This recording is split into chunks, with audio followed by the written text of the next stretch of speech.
Are Iran and the United States going to war again? That's President Trump in an interview just a short time ago. Now to the war in Iran, where President Donald Trump said the U.S. has intercepted an Iranian ship to Scot. የዓለምን ህልውና አደጋ ላይ የጣለው የጥፋት ደወል የአሜሪካና ኢራን የዲፕሎማሲ ገመድ ሊበጠስ ከጫፍ ደርሷል። መላው የሰው ልጅ በታሪኩ አይቶት የማያውቀው ታላቅ የስጋት ቀጠና ውስጥ ወድቋል። በኢስላማባድ ፓኪስታን ሊካሄድ የታቀደው የሰላም ንግግር በታላላቅ ሀያላን ግትርነት ምክንያት የዓለምን ህልውና አደጋ ላይ ጥሎታል።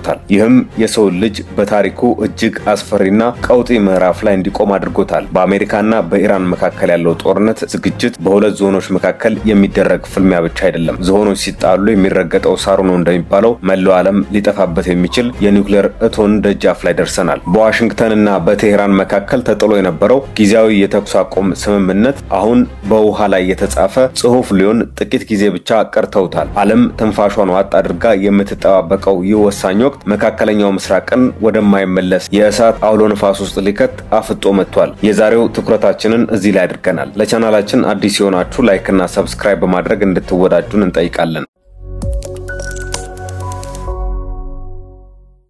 የትራምፕ የብረት ማስጠንቀቂያ ከአፍ የወጣ ቃል ከእጅ የወጣ ጠጠር አይነት የጊዜው ልዩ ትኩረት ሆኗል። የአሜሪካው ፕሬዝዳንት ዶናልድ ትራምፕ ከሲኤንቢሲ ጋር በነበራቸው ቆይታም ያስገመገሙት ንግግር የጦርነት ነጋሪት ይመስላል። ጦር ከፈታኝ ሰይፍ ካረገዘኝ በሚል መንፈስ ፕሬዝዳንቱ የኢራንን አቋም ክፉኛ ኮንነዋል። ንግግራቸው ከአንገት በላይ ሳይሆን የልብን የሚያወጣ የጦርነት አዋጅ ነው። ኢራን በጠረጴዛው ዙሪያ ካልተንበረከከች ቦምብ መጣሉ የማይቀር ነው ማለታቸው ዓለምን ወደ ሶስተኛው የዓለም ጦርነት የሚገፋ ነው። ሀገራቸው አሜሪካ በድርድር ጠረጴዛው የመገኛ ጊዜዋን የማራዘም ፍላጎት ማጣት ውስጥ እንደምትገኝ አስረድተዋል። ፕሬዝዳንቱ ጊዜያችን አልቋል በማለት የተኩስ አቁሙን ለማራዘም ምንም አይነት ፍላጎት እንደሌላቸው በግልጽ ተናግረዋል። ይህንንም ለነገሩት የማይሰማን ለዘሩት የማይበቅልን በሚመስል መልኩ ኢራንን መደራደር አለባቸው ሲሉ አስጠንቅቀዋል። ትራምፕ ስምምነቱን ለማራዘም ፈቃደኛ አይደሉም። ይህ ማለት በፈረስ የመጣ ሞት በበቅሎ አይመለስም እንደሚባለው የጦርነት ማሽኑ ሞተሩን አስነስቷል ማለት ነው። ይህ ታዲያ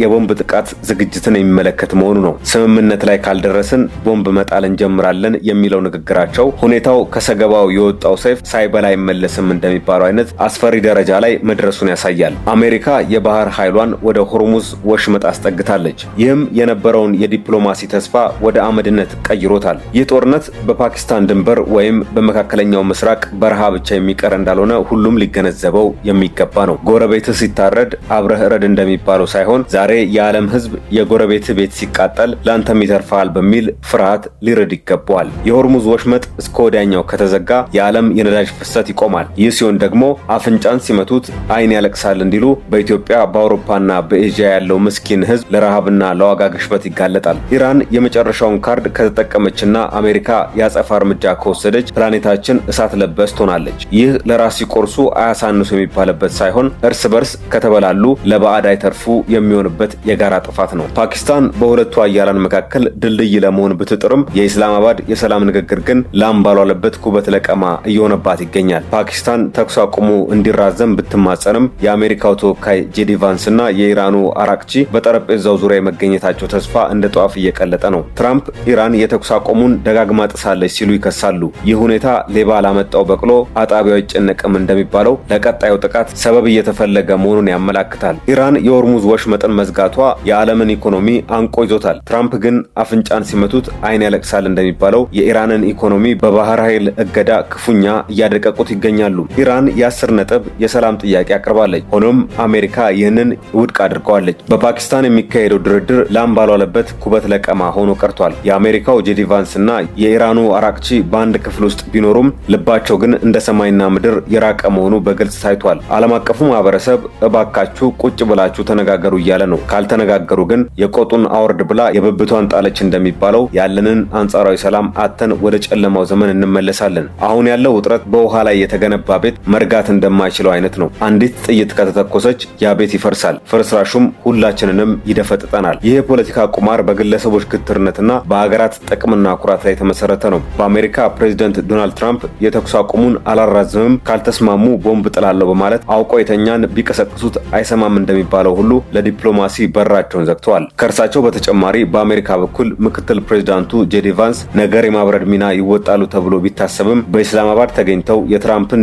የብረት ጡንቻ ለዓለም እያሳዩ የሚገኙ ናቸው። ከኢራን ወገንም አባስ አራቅቺ የውጭ ጉዳይ ሚኒስትሩ ከዋሽንግተን የሚመጣውን ጫና የጅብ ችኩል ቀንድ ይነክሳል በሚል መንፈስ በጽናት እየተከላከሉ ቢሆንም የሀገራቸው ህልውና ግን አደጋ ላይ ይገኛል። የኢራን መንግስት ቃል አቀባይ ፋጤሜህ ሙሃጂራኒ ሀገሪቱ እጇን ቃታው ላይ አድርጋ ወደ ድርድር እንደምትገባ ገልጸው በብሔራዊ ጥቅም ላይ ቅንጣት እንደማይደራደሩ አረጋግጠዋል። የኢራን ፓርላማ አፈ ጉባኤ መሐመድ ባገር ገሊባፍ ቴህራን በዛቻ ስር ሆናም እንደማትደራደር የገለጹ ሲሆን የውጭ ጉዳይ ሚኒስትሩም በፓኪስታን ሊካሄድ በታቀደው ሁለተኛው ዙር ድርድር ላይ የመሳተፍ እቅድ እንደሌላቸው አሳውቀዋል። ከወደ ፓኪስታን ጠቅላይ ሚኒስትር ሼህባዝ ሸሪፍ ጦርነቱን ለመግታት ሌት ተቀን የሚደክሙ አስታራቂ ቢሆኑም ጥረታቸው ግን ውሃ ቢወቅጡት እንቦጭ እየሆነባቸው ይገኛል። በፓኪስታን ቱዴይ ዘገባ መሰረት የፓኪስታን መንግስት የኢራንን ይሁንታ ለማግኘት በጉጉትና በጭንቀት እየጠበቀ ነው። ፓኪስታን ለውይይት ዝግጁ ብትሆንም ኢራን እስካሁን በይፋ እመጣለሁ አላለችም። ይህ ሁኔታ ላም ባልዋለበት ኩበት ለቀማ እንዲሉ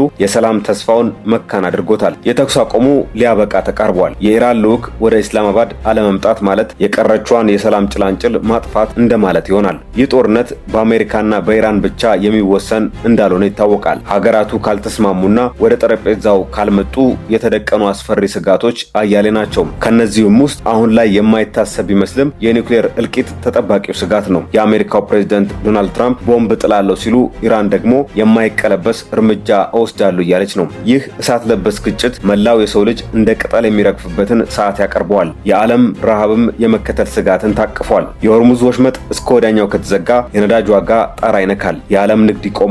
አፍንጫን ሲመቱት አይን ያለቅሳል እንደሚባለው በሩቅ ያላችሁ ሀገራት ሳይቀር ለክፉ ድህነት ትጋለጣላችሁ የሚሉ የተንታኞች ሐሳቦች በዝተዋል። የዓለም መልክ የስደተኞች መዓትን የሚጋፈጥበት ጊዜው ሩቅ አይሆንም። በሚሊዮን የሚቆጠሩ ሰዎች ሀገር አልባ ይሆናሉ። ይህ ዓለምን የማይወጡት ማጥ ውስጥ ይከታታል። ሁኔታው አሁን እንቁላል በእንቁላል ላይ ቢጫን አይነት አንዱ ቢሰበር ሌላውም አብሮ የሚጠፋበት የፍጻሜ ጦርነት አፋፍ ላይ ነው። የዲፕሎማሲው ጥረት ካልሰመረ መካከለኛው ምስራቅ ብቻ ሳይሆን መላው ዓለም የዚህ ግጭት ሰለባ መሆኑ አይቀሬ ነው።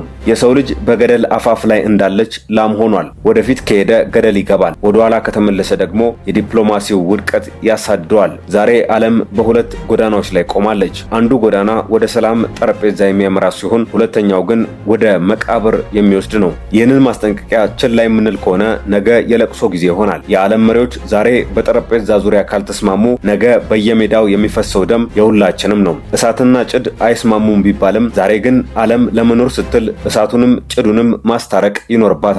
አለበለዚያ የጅብ ችኩል ቀንድ ይነክሳል እንዲሉ በትዕቢት የምንጀምረው ጦርነት የሰው ልጅን ታሪክ ማጠቃለያ ሊሆን ይችላል። የነገሩት ቢሰማ የዘሩት ቢበቅል እንዲሉ ጄዲ ቫንስ እና አባስ አራቅቺ ዛሬውኑ በፓኪስታን ምድር ተገናኝተው ካልተስማሙ ነገ ዓለም የምታየው ፀሐይ ሳይሆን የፍንዳታ ብርሃን ሊሆን ይችላል። ጊዜው እያለቀ ነው። የሰዓቱ እጅ ወደ ዜሮ እየተጠጋ ነው። ዓለም ጸሎቷንና ጥረቷን አጠናክራ ካልቀጠለች ነገ የምንነቃበት ፀሐይ የጦርነት ሰማይን ይዛ ልትወጣ ትችላለች።